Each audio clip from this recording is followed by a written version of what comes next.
هغه مور چې د سرتیري زوی د مرګ خبر په اورېدو یې ساه ورکړه.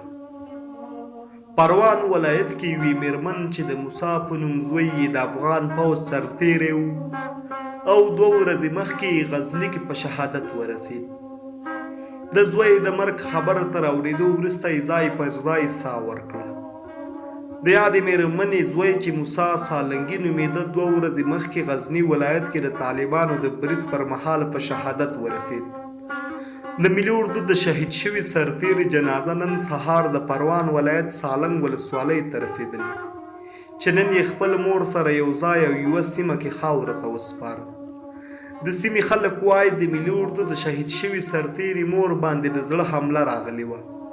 خلکو ویلي 2 اونۍ وروسته د ملي اردو د یاد شهید شوي سرتیري د واده مراسم او ترتیبات هم ورته نیول شوي وو.